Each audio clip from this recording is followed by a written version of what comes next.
Hello everyone, welcome to সুচিস্মিতার English class. কেমন আছো তোমরা সবাই? আজ আমরা পড়বো শর্ট স্টোরি। এতদিন আমরা পোয়েম পড়ছিলাম, ভাবলাম কবিতার মাঝখানে একটা শর্ট স্টোরি নিয়ে আলোচনা করা যাক। তো আমাদের 9-10 এসএলএসটি সিলেবাসে টোটাল 4টে শর্ট স্টোরি রয়েছে। তার মধ্যে আজ আমরা পড়বো হারবার্ট আর্নেস্ট বেটসের লেখা দ্য অক্স। খুবই ইন্টারেস্টিং একটা শর্ট স্টোরি এবং একটু সহজ, তোমাদের ভালোই লাগবে। চলো দেখি।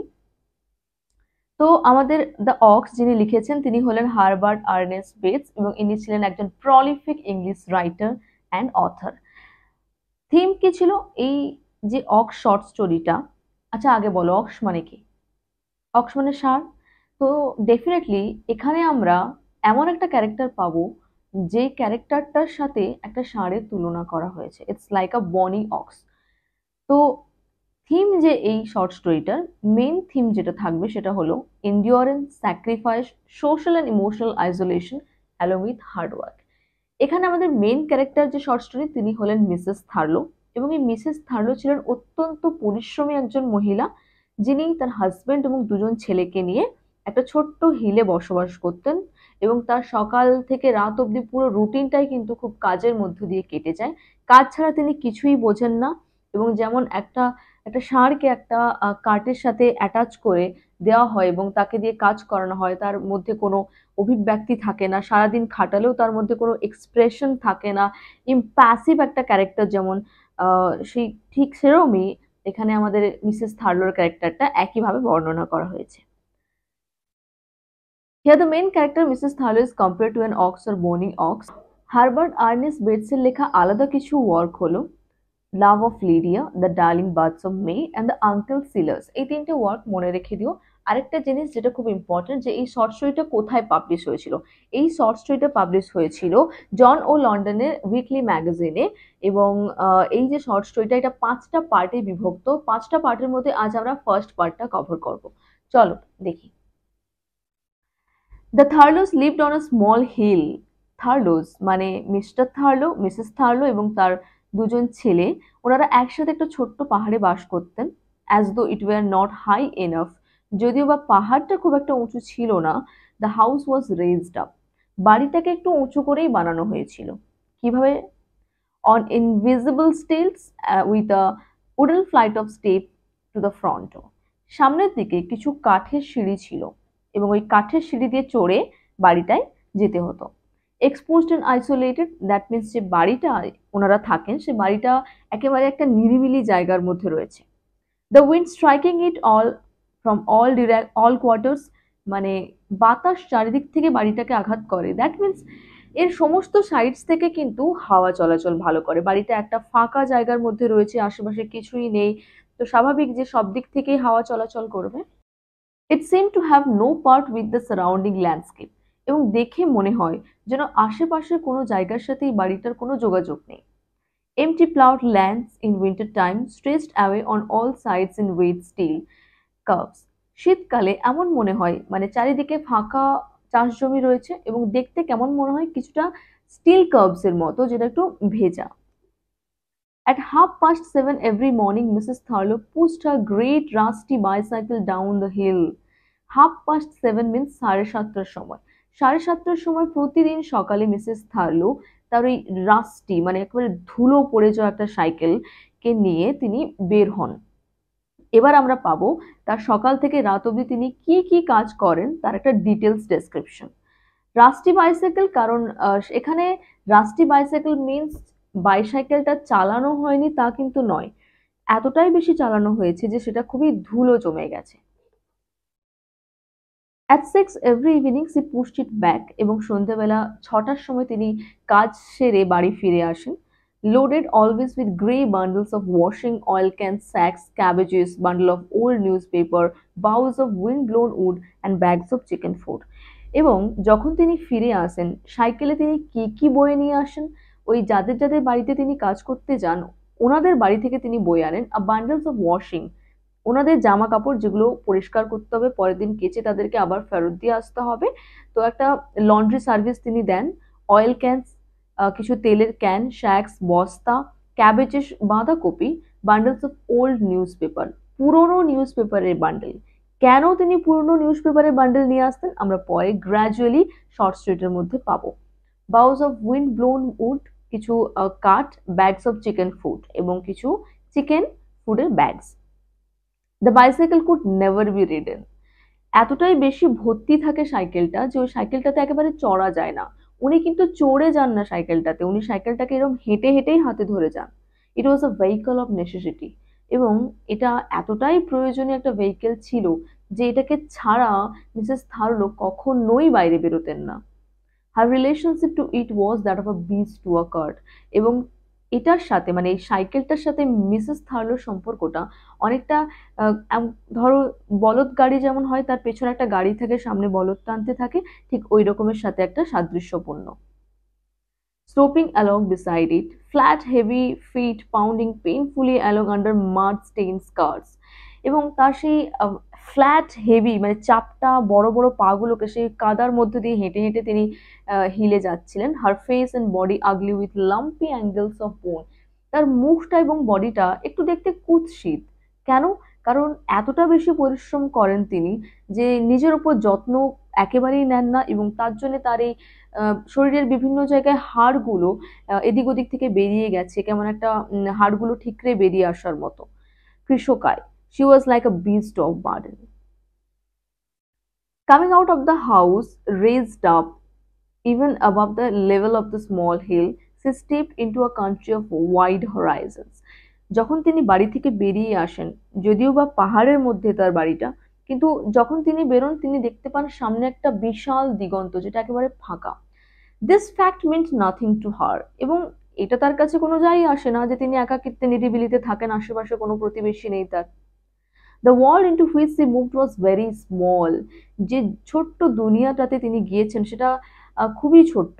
From 6 to 9 she clean for the 2 retired sisters, এবার তার কাজের মানে সময়ের ভাগটা কিন্তু আমরা পাবো। কি বলছেন? From 6 to 9 she clean for the 2 retired sisters, সকাল 6টা থেকে 9টা অবধি তিনি দুজন অবসরপ্রাপ্ত বোন মানে দুজন অবসরপ্রাপ্ত মহিলার জন্য তিনি কাজ করতেন। নামগুলো আমরা পরে পাবো। 9 to 12 for the retired photographer, 9টা থেকে 12টা অবধি তিনি একজন রিটায়ার্ড ফটোগ্রাফারের জন্য কাজ করতেন। 12:30 to 3 for the poultry farm, 12:30 থেকে 3টে অবধি তিনি একটা পোল্ট্রি ফার্মে কাজ করতেন। এখানে একটু কনসেন্ট্রেশন দিয়ে দেখো, এখানে কিন্তু 12 থেকে লেখা নেই, মাঝখানে কিন্তু 30 মিনিটের একটা ব্রেক আছে। 12:30 to 3 পোল্ট্রি ফার্মে কাজ করতেন। 4 to 6 for the middle aged bachelor, তারপর আবার 3টে থেকে 4টে মানে 1 ঘন্টার একটা গ্যাপ পাওয়া যায়। তারপর 4টে থেকে 6টা অবধি তিনি একজন ব্যাচেলর মিডল এজড মানে একটু প্রাপ্তবয়স্ক একজন পুরুষের জন্য তিনি কাজ করেন। C did not think of going beyond the 4 lines which made of the square of a life, এবং এই যে 4টে সময়ে যে 4টে বাড়িতে তিনি কাজ করেন, এই 4টে কাজ তার জীবনের 4টে বাউন্ডারির মতো হয়ে গেছে। She thought of other people going beyond them, but this was different. তিনি ভাবেন মাঝে মাঝে যে লোকজন তাকে ছাপিয়েও আরো অনেক বেশি কাজ করে, অনেক কিছু দুনিয়াতে কাজ করার মতো রয়েছে, বাট তিনি এটা নিয়ে খুব একটা বেশি ভাবেন না। Staring down at a succession of wet floors, working always for other people against time, she had somehow got into the habit of not thinking about herself. আশেপাশের মানুষজনের কাজ করে, বাড়ির কাজ করে তিনি একেবারে নিজের জন্য চিন্তা করাটা ভুলেই গেছেন। She thought much in the same stolid pounding way as she pushed the bicycle of other people. তিনি চিন্তা ভাবনা করেন, তবে কার চিন্তা ভাবনা করেন? লোকজনের চিন্তা ভাবনা করেন। ঠিক যেমন ভাবে তিনি তার বাইসাইকেলটাকে পুশ করে হেঁটে হেঁটে তিনি যান। ইন পার্টিকুলার অফ থার্লো, আবার কখনো কখনো তিনি নিজের বাড়ির চিন্তা ভাবনাও করেন, তবে নিজের সম্বন্ধে নয়। কার সম্বন্ধে? তার হাজব্যান্ড মিস্টার থার্লোর সম্বন্ধে। মোর পার্টিকুলারলি অফ এর 2 সন্স, তার দুজন ছেলের সম্বন্ধে। সি হ্যাড ম্যারিড লেট, তিনি অনেক দেরি করে বিয়ে করেছেন। দ্য বয়েজ ওয়ার 9 and 13, এবং তার দুজন ছেলের বয়স 9 এবং 13। She saw them realising refined ambitions, এবং তিনি প্রত্যেক মায়ের মতো তারও স্বপ্ন রয়েছে তার ছেলেদেরকে বড় হয়ে কিছু করতে দেখার। তো তিনি কি স্বপ্ন দেখেন? তিনি স্বপ্ন দেখেন তার ছেলেরা হয়তো বড় হয়ে হবে making their way as assistants in shop, as clerks in offices, even as butlers. তিনি ভাবেন হয়তো তার ছেলেরা বড় হয়ে কোনো দোকানের অ্যাসিস্ট্যান্ট হবেন, কিংবা কোনো অফিসের ক্লার্কস হিসেবে তারা জয়েন করবে, অথবা তারা প্রধান পরিচালকের ভূমিকা পালন করবে। Heavily built with faces having her own angular boniness, they moved with eyes on the ground. এখানে তার ছেলেদের কথা বলা হয়েছে, তার ছেলেরাও মায়েদের মতো একটা ওই মানে কৃষকায় পরিণত হয়েছে এবং তারা নিচের দিকে তাকিয়ে চলাফেরা করে। She had saved money for them. Mrs Thurlow তার ওই দুজন ছেলের জন্য কিছু টাকা জমিয়ে রেখেছেন। For 15 years he had hoarded the scrubbing and washing money. 15 বছর ধরে তিনি বাসন মেজে এবং জামা কাপড় কেচে তিনি টাকা জমিয়েছেন। তাহলে এখানে একটা জিনিস আমরা ফ্যাক্ট পেলাম যে তিনি বিয়ে করেছেন দেরি করে এবং অলমোস্ট তার বিয়েটা 15 বছর হয়ে গেছে এবং তার দুজন ছেলের বয়স, একজন 9, একজনের 13। Keeping it in a brand bag under a mattress in the back bedroom. এবং তিনি ওই টাকাটা কোথায় লুকিয়ে রেখেছেন? পেছনের বেডরুমে একটা ম্যাট্রেসের তলায় ব্র্যান্ড একটা ব্যাগের মধ্যে। They did not know of it. They means mister Thurlow এবং তার দুজন ছেলে কেউই কিন্তু এর ব্যাপারে কিছুই জানে না। She felt that no one, not even Thurlow, knew of it. এবং তিনি তিনি জানতেন যে তার দুজন ছেলেরা তো জানেই না, উপরন্তু তার হাজবেন্ডও কিন্তু এটা সম্বন্ধে জানতেন না। Thurlow had a silver plate in his head. এবার মিস্টার থার্লোর একটা ডেসক্রিপশন পাবো। মিস্টার থার্লোর মাথায় একটা সিলভারের প্লেট ছিল। কেন ছিল? In his own eyes it set him apart from other man. এবং মিস্টার থার্লো তাই নিজেকে বাকিদের থেকে একটু আলাদা মনে করতেন। I got a plate in my head. আমি আমার মাথায় একটা প্লেট নিয়ে পড়েছি, সলিড সিলভার, একেবারে সলিড সিলভার, এর মধ্যে কোনো খাদ নেই। Enough silver to make a dozen spoons and a bit over. এবং এর মধ্যে এতটাই সিলভার রয়েছে যে এটা দিয়ে 1 ডজন চামচ কিংবা আরো বেশি হয়তো বানানো যেতে পারে। Solid, beat that, wounded on the marley, and now walking about with the silver plate in his head. আচ্ছা, মিস্টার থার্লোর মাথায় এই সিলভার প্লেটটা লাগানোর কারণ হচ্ছে প্রথম বিশ্বযুদ্ধের সময় মার্নেতে যে যুদ্ধটা হয়েছিল, মার্নে নামক একটা নদী পাশে যে যুদ্ধটা হয়েছিল, সেই যুদ্ধে তিনি আহত হয়েছিলেন এবং সেই কারণে তার মাথায় একটা সিলভার প্লেট বসাতে হয়েছিল। থার্লো ওয়াজ এ মার্টার। এখানে একটু ব্যঙ্গ করেই বলা হয়েছে যে থার্লো একজন শহীদ। মার্টার মানে শহীদ। শহীদ আমরা কখন বলবো? যখন কেউ মারা গিয়েছেন। কিন্তু এখানে থার্লোকে মার্টার বলা হয়েছে কারণ তিনি এতটাই আহত যে তার ওই পরিষেবাটা দেশের আর কোনো কাজের নয়, তাই তিনি ওখান থেকে রিটায়ার্ড। দ্যাটস ওয়াই আইরনিক্যালি তাকে একটুখানি বলা হয়েছে martyr. I did not ought to stop. I did not ought to do nothing. By rights, I did not ought to lift a finger. তিনি একজন হেজ কাটার, মানে তিনি ওই ঝোপঝাড় জঙ্গল এগুলো একটু কাটাকাটি করতেন। Lucky I am tall, else that job would not be no good to me. আমি খুব লাকি যে আমি খুব লম্বা এবং আমার থেকে ভালো এই জবটা কেউ করতে পারতো না। He had bad days and good days. তিনি অনেক খারাপ দিনও দেখেছেন, আবার ভালো দিনও দেখেছেন। Even days of genuine pain. এবং কখনো কখনো তার দিনগুলো খুব যন্ত্রণার মধ্যে দিয়ে যায়। কেন যন্ত্রণার মধ্যে দিয়ে যায়? কারণ তার মাথায় ওই সিলভার প্লেটটা লাগানো রয়েছে এবং যেটা তাকে মাঝে মাঝে খুব হার্ট করে। That plate's hurting me. ওই প্লেটটা আমাকে আঘাত করে। স্বাভাবিক। It's me plate, my by God it will drive me so I don't know what I am doing, it's me plate again. এবং মাঝে মাঝে এতটাই বেশি যন্ত্রণা হয় ওই সিলভার প্লেটটার জন্য, তিনি বুঝতে পারেন না যে তিনি অ্যাকচুয়ালি কি করছেন, কি ভাবছেন, কোথায় যাচ্ছেন, যেন ওই প্লেটটাই তাকে দিয়ে সবকিছু করাচ্ছে। And would stand wild and vacant, rubbing his hands through his thin black hair, clawing his scalp as though to wrench out the plate and the pain. এবং তিনি একেবারে মানে ওয়াইল্ড হয়ে যান, কষ্টে একেবারে বন্য হয়ে যান এবং তার মাথায় একেবারে রাব করতে থাকেন যেন চুলগুলোকে আঁচড়ে ফেলবেন, একেবারে ছিঁড়ে ফেলবেন, সাথে প্লেটটাকে উপড়ে ফেলবেন। Once in a week on Saturdays or Sundays he came home a little tipsy in a good mood. সপ্তাহের মধ্যে শনিবার বা রবিবার তিনি একবার বাড়ি আসতেন একটুখানি টিপসি হয়ে, মানে মাতাল হয়ে, ইন আ গুড মুড। মানে যখন কেউ মাতাল থাকে একটু তার বেশ ভালোই মুড থাকে। লাফিং টু হিমসেলফ, নিজের দিকে তাকিয়ে হাসতেন। Riding his bicycle off the hill like some comic rider in a circus. সার্কাসে যেমন জোকাররা সাইকেল নিয়ে ঘুরে বেড়ায়, ঠিক সেরম তাকে দেখতে লাগতো। এ too much be damned. I can ride me bike, can't I? So long as I can ride me bike, I'm all right. যতক্ষণ আমি আমার বাইসাইকেলটা রাইড করব ততক্ষণ আমি ঠিক আছি। In the pubs he had only one theme. যখন তিনি মদ খেতে যান, মানে পাব যেখানে, পানশালা বলা যেতে পারে, ওখানে যখন তিনি যান, তার গল্প করার মতো একটাই টপিক থাকে। কি সেই topic? I got a plate in my head. আমি মাথায় একটা প্লেট পড়েছি। মানে এটা একটা বেশ গর্বের ব্যাপার যে তার মাথায় একটা সিলভারের প্লেট রয়েছে, যেটা খুব কস্টলি এবং যেটা দিয়ে প্রায় 1 ডজন স্পুন বানানো যেতে পারে বা তারও বেশি। solid silver, recited in a voice challenging the world to prove it otherwise. এবং পুরো পৃথিবীর লোকজনের কাছে যেন একটা চ্যালেঞ্জ ছুড়ে দেন তিনি, যে প্রুফ করো যেটা সিলভার নয়, ডেফিনেটলি এটা সিলভার। মানে একটা প্রাইড, সেন্স অফ প্রাইড তার মধ্যে কাজ করে। নেক্সট দেখো, all the time Mrs Thurlow saved money. সবসময় মিসেস থার্লো কিন্তু টাকা জমাতেন। ইট ওয়াজ হার গ্রিড, এটাই তার একমাত্র লক্ষ্য ছিল। Sometimes people went away and there was no cleaning. যখন যাদের বাড়িতে তিনি কাজ করতে যেতেন, ওনারা যখন কোথাও যেতেন, যখন তাকে কোনো রকম কাজ আর করতে হতো না তাদের বাড়িতে, সেই গ্যাপটার মাঝেও তিনি কাজ করতেন। কি কাজ করতেন? She then made up the gap in her life by other work, picking potatoes, planting potatoes. আলুকে আহ, তুলতেন মাটির নিচ থেকে, আবার আলুর গাছও লাগাতেন। ডিবলিং ক্যাবেজেস, এবং বাঁধাকপিকে তিনি কাটতেন। স্পাডিং রুটস, বিভিন্ন যে রুটস, যেটা হচ্ছে মূল থেকে আগাছাগুলোকে তিনি আলাদা করতেন। পি পিকিং, মটর তুলতেন। মোর ওয়াশিং, এবং আরো বেশি জামা কাপড় কাচার জন্য তিনি নিয়ে আসতেন। In the fields, she pinned up her skirt so that it stuck out behind her like a thick, stiff tail, making her look like some bony ox.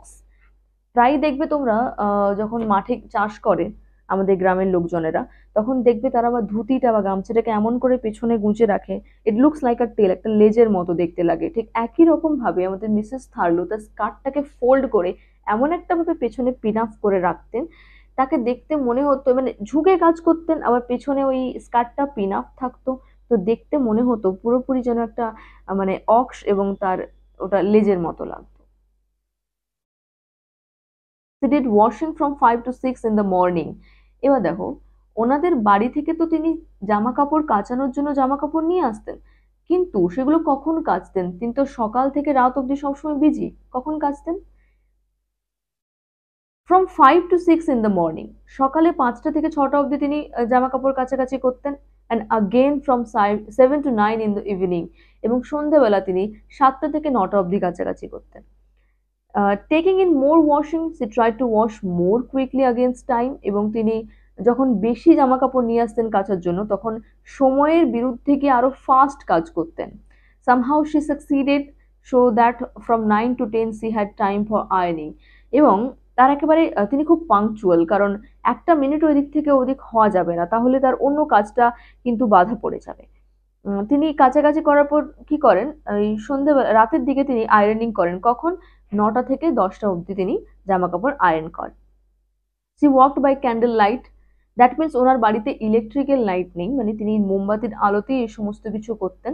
Her movements were largely instinctive. She had washed and ironed for so long in the same way, in the same time and place, and she could have walked in darkness.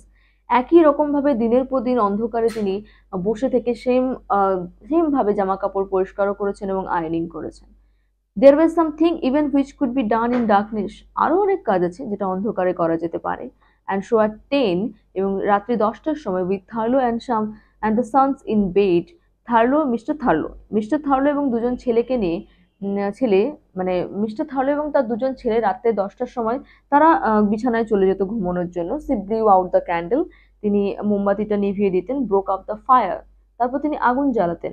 And sat folding the clothes and cleaning boots and thinking, এবং ওই পরিষ্কার করা আর iron করা জামা কাপড়গুলো তিনি এবার কি করতেন? ফোল্ড করতেন, ভাঁজ করে গুছিয়ে রাখতেন, এবং তার যে বুটস গুলো ক্লিন করতেন, এবং এর সাথে কিছু চিন্তা ভাবনাও করতেন।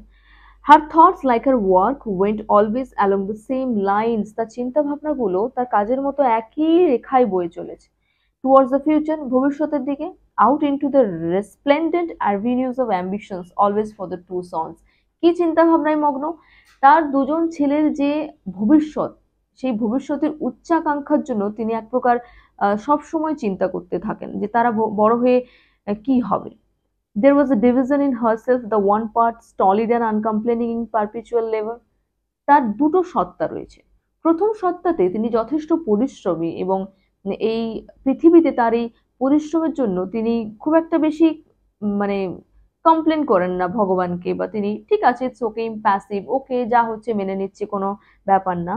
The other fretful and almost desperate in an anxiety to establish a world behind her own, এবং আরো একটা উচ্চাকাঙ্ক্ষা রয়েছে বা আরো একটা তার সত্তা রয়েছে, যেখানে তিনি মনে করেন যে তিনি নিজের দুনিয়ার বাইরেও আরেকটা ওয়ার্ল্ড সেট আপ করবেন তার ওই দুজন ছেলের জন্য। She had saved 54 pounds, very important। কত টাকা তিনি জমিয়েছিলেন? 54 পাউন্ডস। এবং পরে গিয়ে আমরা এর সম্বন্ধে আরো ডিটেলে জানতে পারবো এক্স্যাক্টলি তিনি কত টাকা জমিয়েছিলেন। আপাতত আমরা এটা জানতে পারলাম যে তিনি 54 pounds জমিয়েছেন।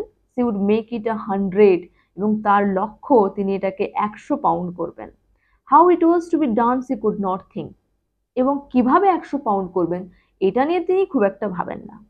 They were growing, the cost of keeping them was growing। ছেলেরা বড় হচ্ছে এবং তাদের খরচা অনেক বেশি বেড়ে যাচ্ছে। They trusted in some obscure providential power as tireless and indomitable as herself। এবং তিনি বিশ্বাস করতেন যে হয়ে যাবে, যে করে হোক তিনি কিন্তু কোনো একটা অদৃশ্য শক্তির মাধ্যমে প্রভাবিত হয়ে তিনি ঠিক কষ্ট করে খেটে খুঁটে ওই টাকাটা জোগাড় করতেই পারবেন। At 11 she went to bed। 11টার সময় তিনি ঘুমোতে চলে যান। Going up in the wooden stairs in darkness, অন্ধকারে কাঠের সিঁড়িটা বেয়ে তিনি উপরে ওঠেন। In her stocking feet she undressed in darkness, এবং তিনি গিয়ে ওই সারাদিনের ক্লান্তির পর তার পুরনো মানে তার যে পরনের জামা কাপড়গুলো খুলে ফেলেন। Her clothes falling away to be replaced by a heavy grey night gown, এবং এই জামা কাপড়গুলো ছেড়ে তিনি একটা মোটা বেশ ধূসর রকমের নাইট গাউন পরেন। That made her body seem still larger and more ponderous, এবং ওই নাইট গাউনে তাকে আরো বেশি ভারী এবং কুৎসিত দেখতে লাগে। She fell asleep almost at once, এবং তিনি এতটাই পরিশ্রম করে ক্লান্ত থাকেন সারাদিনের জন্য যে তিনি তৎক্ষণাৎ ঘুমিয়ে যান। But throughout the night her mind, propelled by some inherent anxiety, seemed to work on। এবং সারা রাত জুড়ে তার ঘুমের মধ্যেও কিন্তু একটা বেশ উদ্বিগ্নতা থাকে তার মধ্যে। কি থাকে? She dreamed she was pushing the bicycle down the hill। তিনি স্বপ্নের মধ্যেও দেখছেন যে তিনি ওই পাহাড়ের মধ্যে তার বাইসাইকেলটাকে পুশ করে নিয়ে যাচ্ছেন। And then that was she was pushing it up again। আবার তিনি ওটাকে ঠেলে উপরে উঠছেন। She dreamed she was scrubbing floors। তিনি ওই মেঝেগুলোকে পরিষ্কার করছেন, তার স্বপ্ন দেখছেন। She felt the hot stab of iron on her spittle finger। এবং তিনি ভাবছেন যখন আয়রনিং করার সময় তার হাতে ছ্যাঁকা লেগে যায় সেটার কথা ভাবছেন। But the frozen bite of icy sweats as she picked them off unthawed earth on bitter mornings। সকালে যেমন যখন তিনি মাটি খুঁড়ে কোনো সবজি বা কোনো কিছু তোলেন, তো শীতকালের জন্য বা ঠান্ডার জন্য ওখানকার যে ভেতরের ঠান্ডাটা তার হাতকে একটা ফ্রোজেন বাইট দেয়। এইসব চিন্তা ভাবনার কথা তিনি স্বপ্নের মধ্যেও শুয়ে শুয়ে ভাবছেন। She counted her money. তিনি তার টাকাটা গুনলেন। Her mind going back over the years throughout which she had saved it. এবং হয় না যে আমরা যখন বহুদিন কোনো কিছু কষ্ট করে টাকা জমিয়ে জমিয়ে কিছু একটা কিনি, আমাদের মনটা বা চিন্তাধারাটা সবসময় সেটার প্রতি স্টাক হয়ে থাকে। ঠিক এক্স্যাক্টলি তিনি মনে করছেন ঠিক কত বছর আগে থেকে তিনি টাকা জমানো শুরু করেছিলেন। And then counted it again. আবার তিনি কাউন্ট করলেন। ইন ফিয়ার, ভয়ে, টু মেক শিওর, কি নিশ্চিত হওয়ার জন্য। As though in terror that it might be gone in the morning. তার মধ্যে একটা ভয় রয়েছে, যদি কোনোদিন সকালে উঠে তিনি ওই 54 পাউন্ডসকে দেখতে না পান, দ্যাট মিনস কেউ হয়তো চুরি করে নিয়ে যেতে পারে। Perhaps her husband. সো আজ তবে এতটুকুই। আজ আমি পার্ট 1টা তোমাদের পুরো কভার করলাম। নেক্সট দিন পার্ট 1 এর উপর এমসিকিউ করাবো এবং তারপর বাকি সমস্ত পার্টসগুলো পড়িয়ে দেবো। তোমরা যদি এসএলএসটি 9-10 ইংলিশের একটা কমপ্লিট কোর্স নিতে চাও তাহলে স্ক্রিনে দেওয়া হোয়াটসঅ্যাপ নাম্বারে হোয়াটসঅ্যাপ করো 9339567060। এতে করে তোমরা একটা কমপ্লিট কোর্স পেয়ে যাবে এবং যেখানে আমি তোমাদের পুরো সিলেবাসটা খুব তাড়াতাড়ি কভার করিয়ে দেবো। ভালো লাগলে লাইক শেয়ার সাবস্ক্রাইব করো। দেখা হবে নেক্সট ভিডিওতে। ওকে, বাই।